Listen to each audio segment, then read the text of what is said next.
حضرت محمد مصطفیٰ صلی اللہ علیہ وسلم کے زمانے میں مدینہ منورہ میں ایک عورت رہتی تھی۔ وہ بہت غریب لیکن صبر کرنے والی اور عبادت گزار تھی۔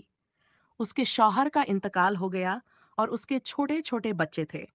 کمانے والا کوئی نہیں تھا، لیکن وہ عورت ہمیشہ کہتی، میرا رب کافی ہے، وہی میرا سہارا ہے۔ ایک دن اس کا بیٹا بہت بیمار ہو گیا۔ اس نے ہر سمبھو علاج کیا، لیکن اللہ کی مرضی سے بیٹا انتقال کر گیا۔ عورت نے صبر کیا اور کسی کو کچھ نہیں بتایا۔ جب اس کے شوہر کا بھائی آیا تو اس نے کہا، اگر کوئی امانت تمہارے پاس ہو اور مالک اسے واپس لے لے تو کیا تم ناراض ہوگے؟ اس نے جواب دیا، نہیں، امانت واپس کرنے پر تو خوش ہونا چاہیے۔ عورت نے کہا، تو یہ سمجھ لو کہ میرا بیٹا بھی اللہ کی امانت تھا اور اللہ نے اپنی امانت واپس لے لی۔ یہ سن کر وہ آدمی رو پڑا اور کہنے لگا، اللہ تمہارے صبر کا بدلہ جنت سے دے گا۔ جب حضرت محمد مصطفیٰ صلی اللہ علیہ وسلم کو یہ قصہ معلوم ہوا تو حضرت محمد مصطفیٰ صلی اللہ علیہ وسلم نے فرمایا، اللہ تعالیٰ قیامت کے دن اس عورت کو ایسا اجر دے گا جسے سن کر لوگ حیران رہیں گے۔ سبق: یہ کہانی ہمیں سکھاتی ہے کہ مصیبت اور دکھ کے وقت صبر کرنا ایمان کی سب سے بڑی نشانی ہے، اور صبر کا اصلی بدلہ صرف اور صرف اللہ ہی دے سکتا ہے۔ اسلام کی پہلی فیصلہ کن جنگ ہجرت مدینہ کے بعد مسلمان اپنے گھر، زمین، ویاپار اور مال سب کچھ چھوڑ کر مدینہ منورہ آ گئے تھے۔ مکہ کے قریش نے نہ صرف ان کا مال چھین لیا بلکہ ان پر ظلم اور ستم کے پہاڑ توڑ دیے تھے۔ مدینہ پہنچنے کے بعد بھی قریش نے چین سے بیٹھنا گوارا نہیں کیا۔ وہ مدینہ کے یہودیوں کو بھڑکانے اور مسلمانوں کو آرتھک ساماجک اور جانی نقصان پہنچانے کی سازشوں میں لگے رہے۔ اسی دوران ایک بڑا کاروباری قافلہ جس کی قیادت ابو سفیان کر رہا تھا، شام سے مکہ لوٹ رہا تھا۔ اس قافلے میں مسلمانوں کا وہ مال بھی تھا جو مکہ میں ان سے زبردستی چھین لیا گیا تھا۔ حضرت محمد صلی اللہ علیہ وسلم نے اس قافلے کو روکنے کا ارادہ فرمایا تاکہ مسلمانوں کے نقصان کا کچھ معاوضہ مل سکے۔ مسلمانوں کی تعداد صرف 300 سے کچھ اوپر تھی۔ سفر کے لیے کیول 70 اونٹ اور 2 گھوڑے تھے جن پر باری باری سے سوار ہوتے۔ ہتھیار بھی بہت کم تھے، کچھ تلواریں، تیر کمان اور تھوڑی سی زرہ بختر۔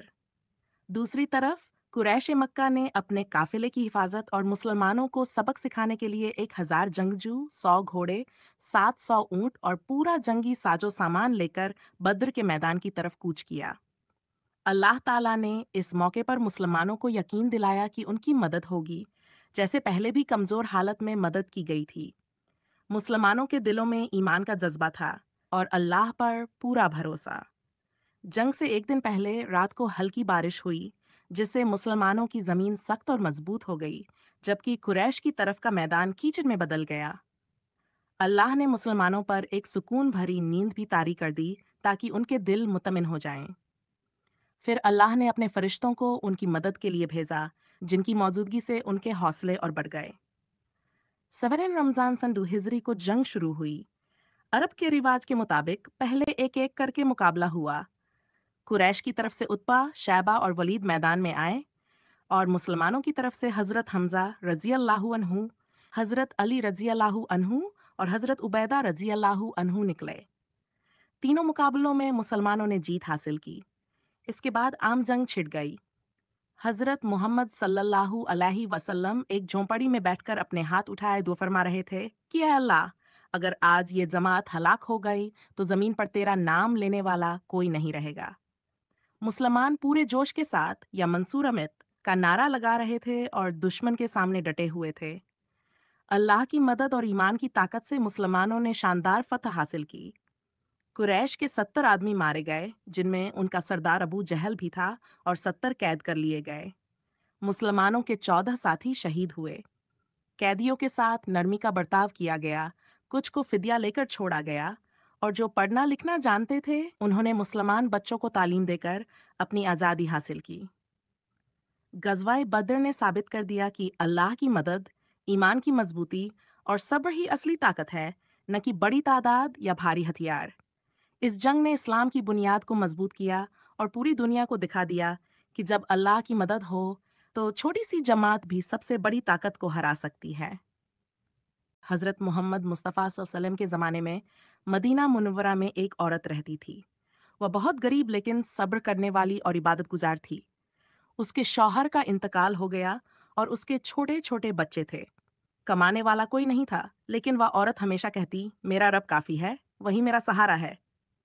ایک دن اس کا بیٹا بہت بیمار ہو گیا۔ اس نے ہر سمبھو علاج کیا، لیکن اللہ کی مرضی سے بیٹا انتقال کر گیا۔ عورت نے صبر کیا اور کسی کو کچھ نہیں بتایا۔ جب اس کے شوہر کا بھائی آیا تو اس نے کہا، اگر کوئی امانت تمہارے پاس ہو اور مالک اسے واپس لے لے تو کیا تم ناراض ہوگے؟ اس نے جواب دیا، نہیں، امانت واپس کرنے پر تو خوش ہونا چاہیے۔ عورت نے کہا، تو یہ سمجھ لو کہ میرا بیٹا بھی اللہ کی امانت تھا اور اللہ نے اپنی امانت واپس لے لی۔ یہ سن کر وہ آدمی رو پڑا اور کہنے لگا، اللہ تمہارے صبر کا بدلہ جنت سے دے گا۔ جب حضرت محمد مصطفیٰ صلی اللہ علیہ وسلم کو یہ قصہ معلوم ہوا تو حضرت محمد مصطفیٰ صلی اللہ علیہ وسلم نے فرمایا، اللہ تعالیٰ قیامت کے دن اس عورت کو ایسا اجر دے گا جسے سن کر لوگ حیران رہیں گے۔ سبق: یہ کہانی ہمیں سکھاتی ہے کہ مصیبت اور دکھ کے وقت صبر کرنا ایمان کی سب سے بڑی نشانی ہے، اور صبر کا اصلی بدلہ صرف اور صرف اللہ ہی دے سکتا ہے۔